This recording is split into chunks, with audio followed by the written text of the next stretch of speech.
Welcome to the last episode of Get Your Sales Back series. Today we are going to talk about the rest of things, small issues that a lot of people just don't pay attention to, but you want to do it because you know that it's all about those small things that will give you that edge over your competition. Let's start.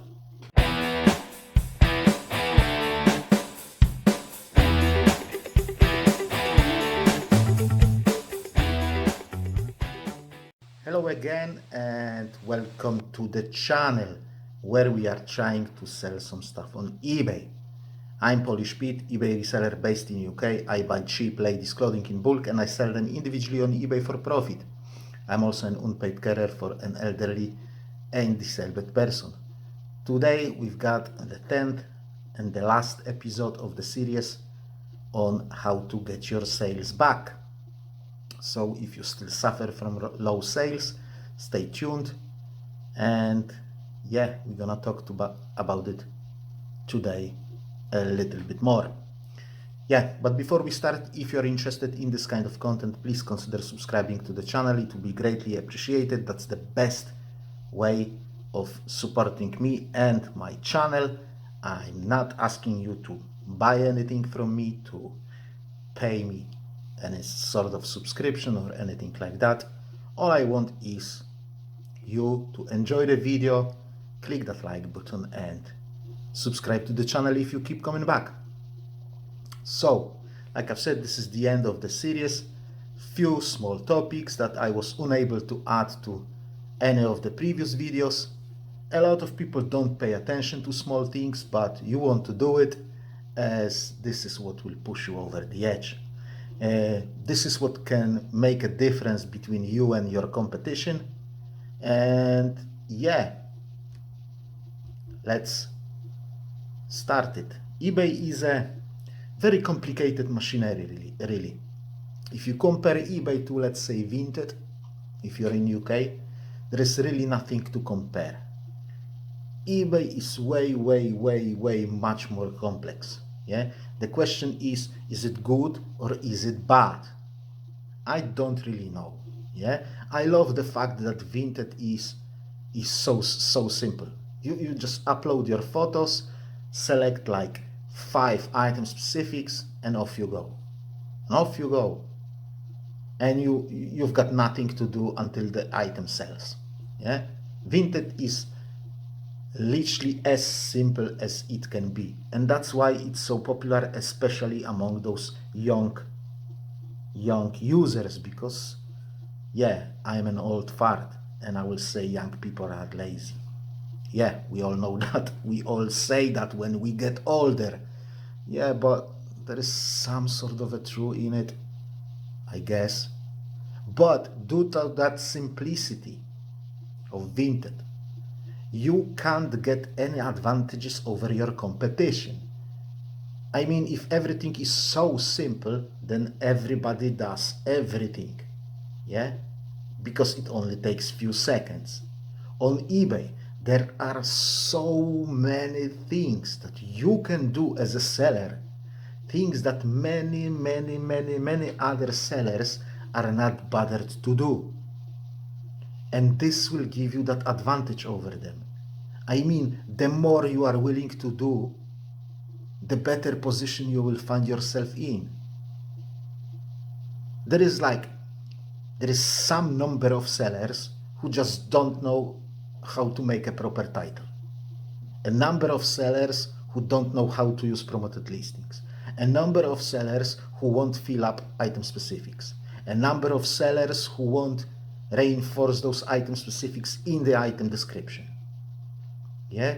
A number of sellers who won't chase buyers to follow their shop. A number of sellers who don't allow best offers.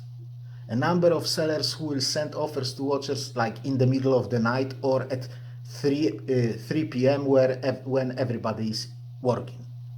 A number of sellers who will decline lowball offers instead of countering them. You know, there is a number of sellers who will do something wrong or who will not do something at all. And if you do that right, or if you do this thing that they don't, you get that tiny advantage over them. Yeah, you know what I mean? The more you do, the more you are bothered to do things, the more those extras miles you are willing to go, the better position you put yourself in.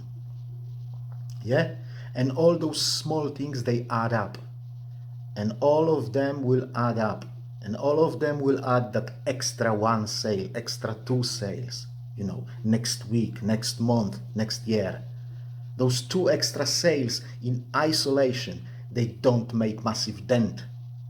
But if you start to adding them together, two extra sales here, two extra sales there, two extra sales from this, one extra sale from that, three extra sales from this, and one extra sale from that.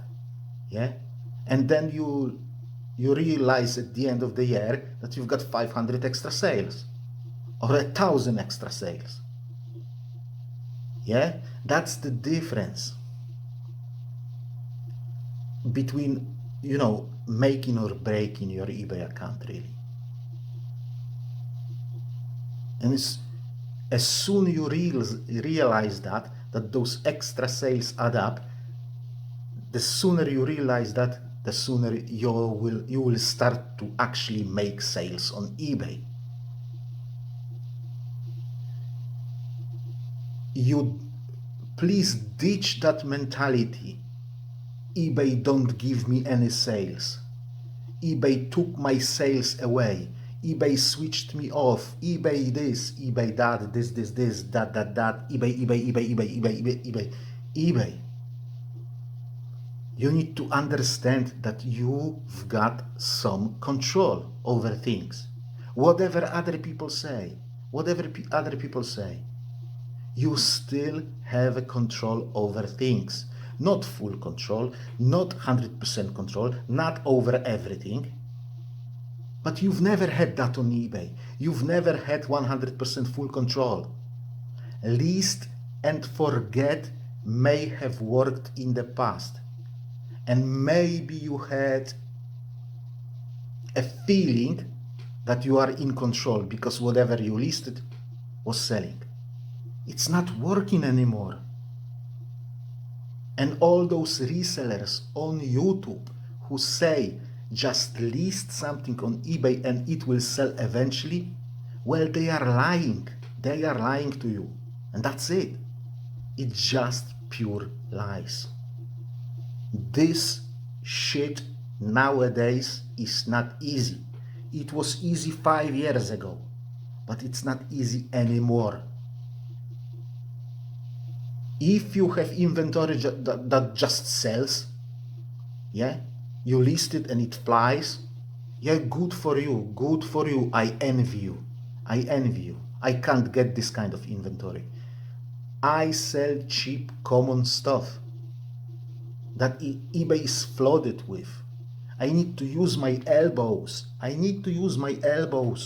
To make myself some room. Yeah? But I'm aware of that and I'm ready to do it. That's the difference between making sales and not making sales. Guys, stop blaming eBay. You will get nothing out of it. You can blame eBay for flipping month and you will not get a single sale out of that, out of blaming eBay. eBay will not come to you and say, oh, I'm sorry, it's my fault. Here's some sales for you. eBay is not going to do that, whether you blame them or not. So first thing that I want to talk about today is planning ahead. Stop looking at your eBay account on day-to-day basis. Oh, I had a 0 sales day. Oh, I had slow sales yesterday. Oh, I had a good day yesterday. If you wish to do something, plan in advance. You want to grow your shop? Think how are you going to achieve it. Don't jump your head first. You want to change something? Think about it first. You may cock up everything without a plan. You can end up with defects, delays, bad feedback, whatever. if you do things head first. And all those things will stop your traffic. And if those things will stop your traffic, it will stop your sales as well. Think about next week. Think about next month, next summer, next year.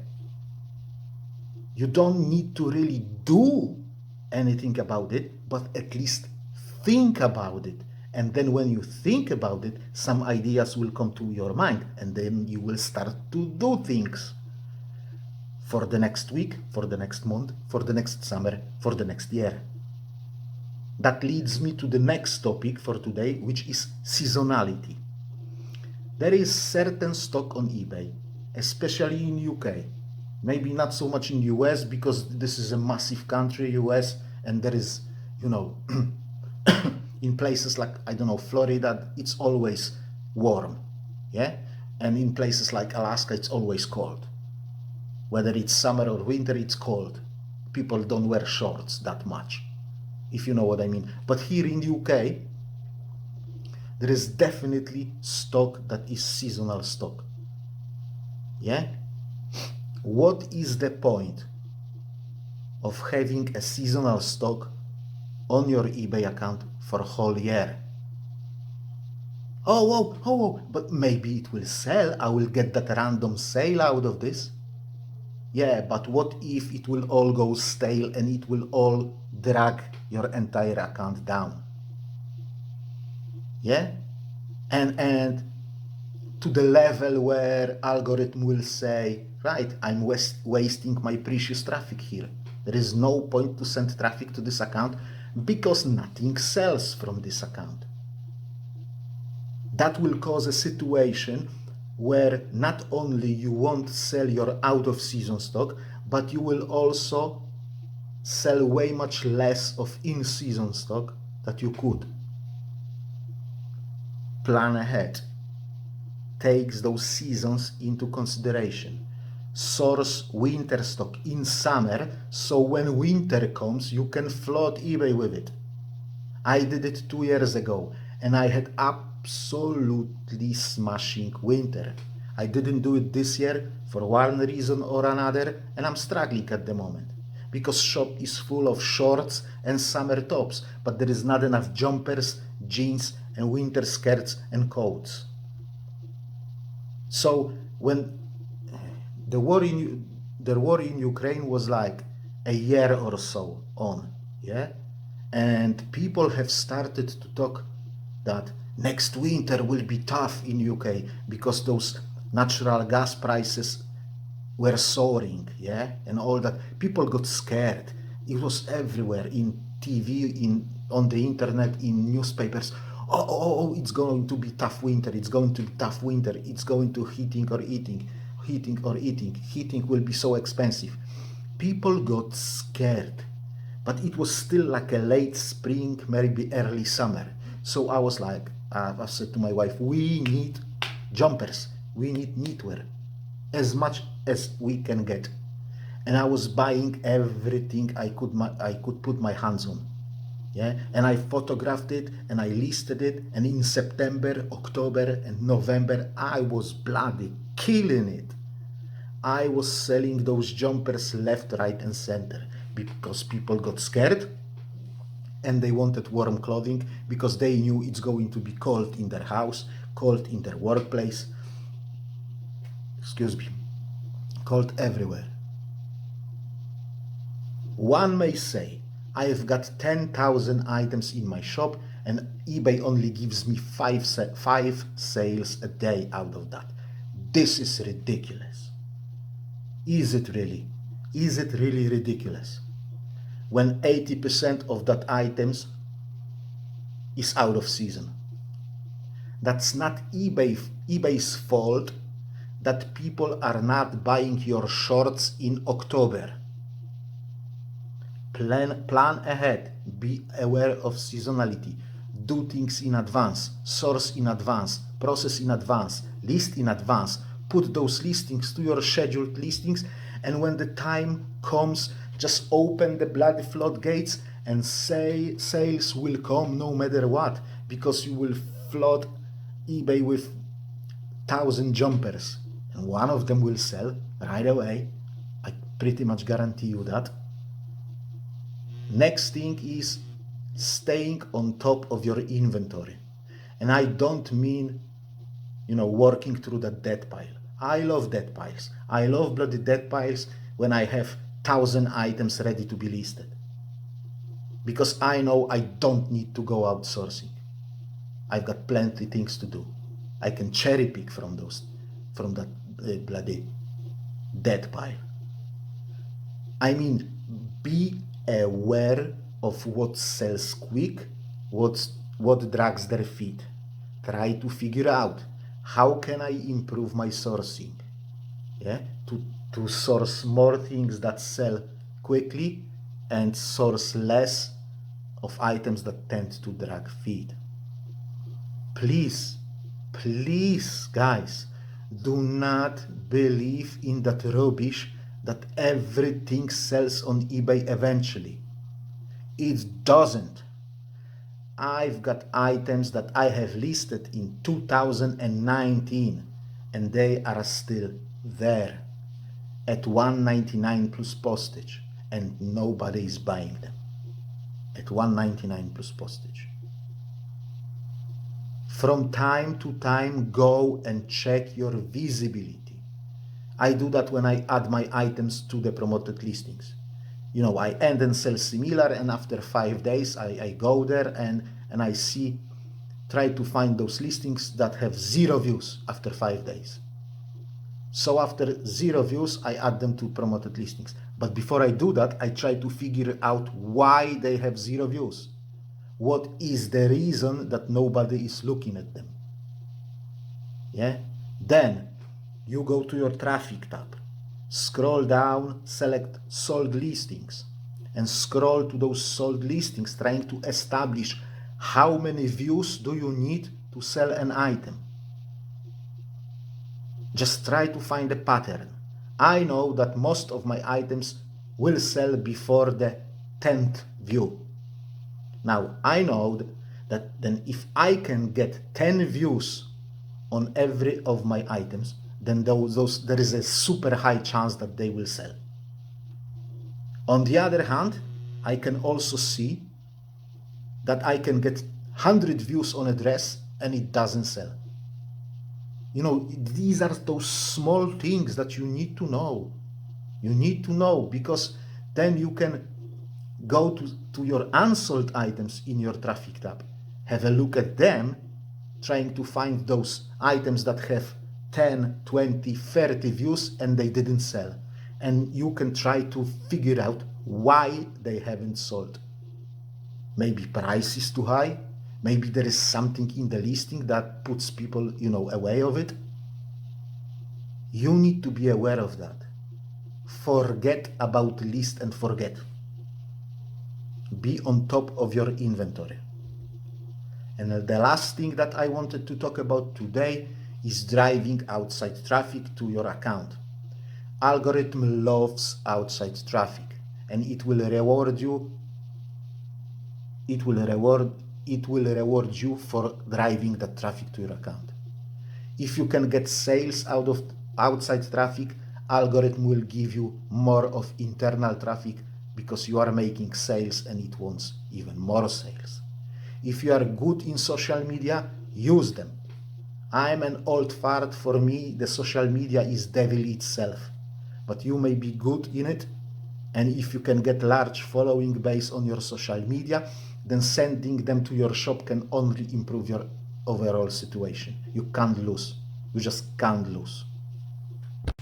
And that will be it for today, guys, and for the entire series for that matter. Guys, I gave you 10 episodes, so if you're new here, go and watch them all. There is a dedicated playlist on the account, so you can find them very easy. In each episode, I gave you like 3 to 5 tips, small things that can improve your eBay game. All of them mean nothing in isolation, but if you put them together, you can forget about 0 sales days.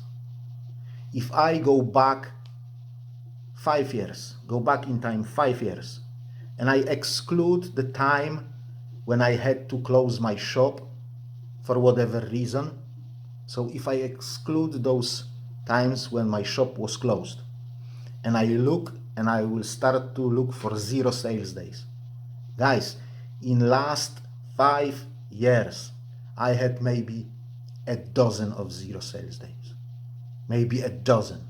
With 1,500 items in my shop. All cheap, common items that eBay is full of, that eBay is flooded with, that regular Jane is selling, private sellers are selling for £2 plus postage. That's my stock. And I had a dozen of 0 sales day in last 5 years.